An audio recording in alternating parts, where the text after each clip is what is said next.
Hi, I'm Joe, and today we won't be seeing these two BlueBrixx models of Klingon ships because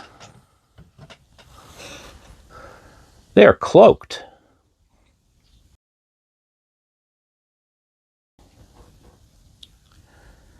Okay, I guess you really can see them, but the unique feature of these two models is that they are made with almost 100% translucent clear bricks.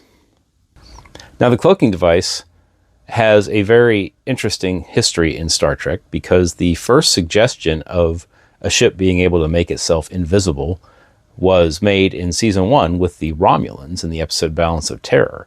And it wasn't until Season 3 in the episode The Enterprise Incident where that invisibility device was actually given its name, a cloaking device. And again, that episode was about Kirk and Spock going undercover to try and steal the cloaking device from the Romulans. The earliest I'm aware of the Klingons having a cloaking device is the movie Star Trek III, The Search for Spock. And that's also the same movie that introduced the Klingon bird of prey. And the way that it was shown on screen was essentially the ship was invisible, but usually just before the ship would make itself visible, you would see some distortion in space, and then the ship would appear.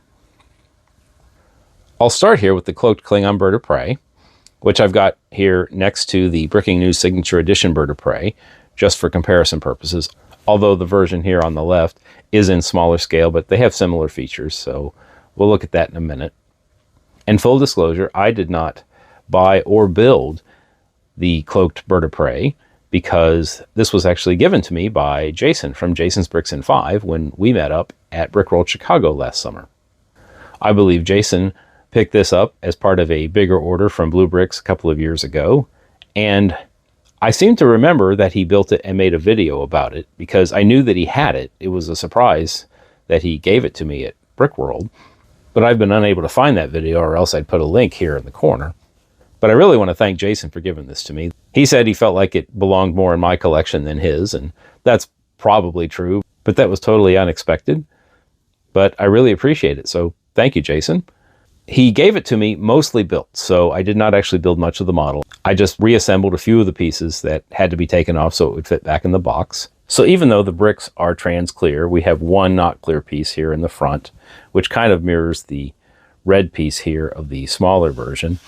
But the bird of prey has the distinctive head and the two large wings. The wings do move, but they're pretty heavy and the connection isn't strong enough to hold them up in any configuration other than how it sits on the stand.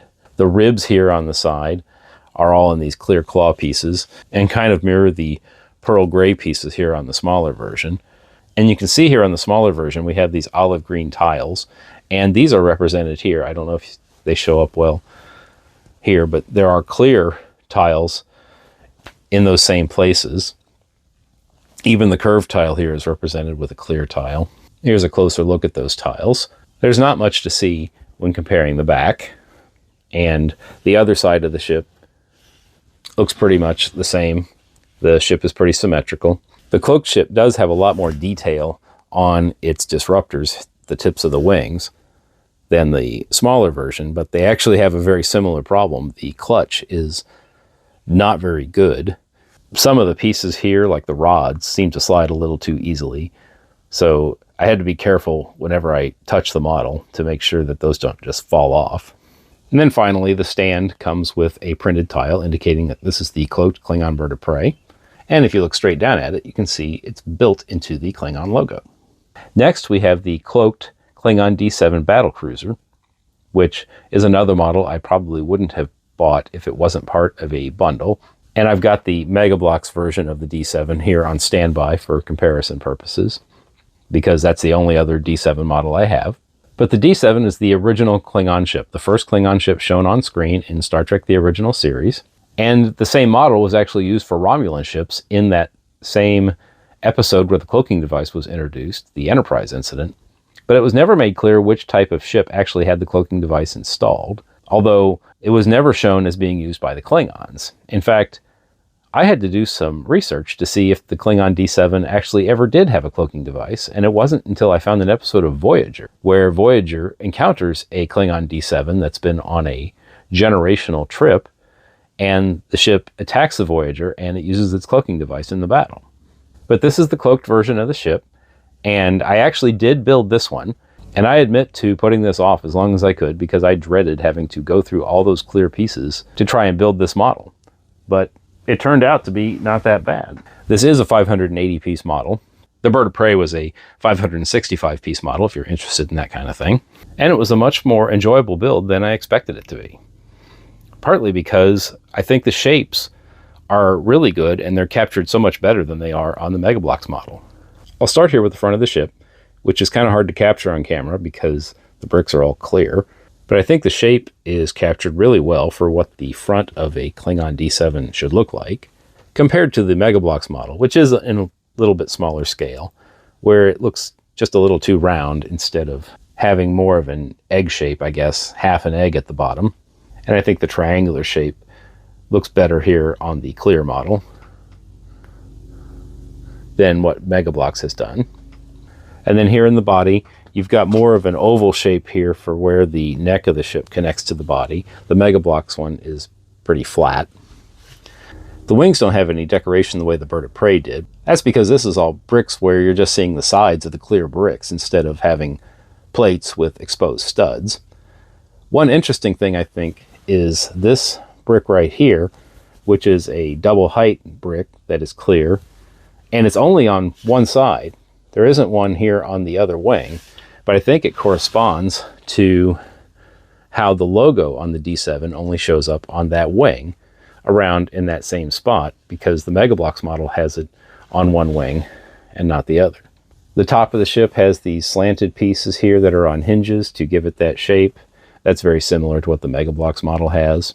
And of course this model comes with a stand, and I don't know if the camera is showing this correctly, but it is a little bit top heavy, so unlike the MegaBlox model, which can only point upwards, this one tends to sag a little bit and lean forward.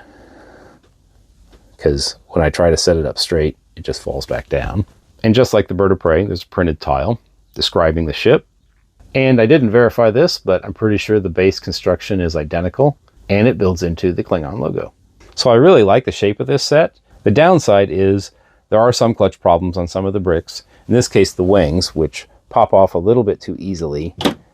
And you can see if it's not balanced, it won't stay on the stands, but it's only held on by studs that go up against plates that are clipped onto bars where the clips are very strong, but the stud connection is not very strong. So while I was building it, I was constantly having to put the wings back on.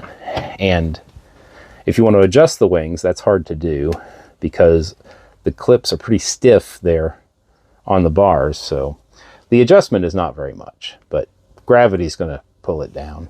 And as long as you don't give it too many bumps, it'll stand up just fine.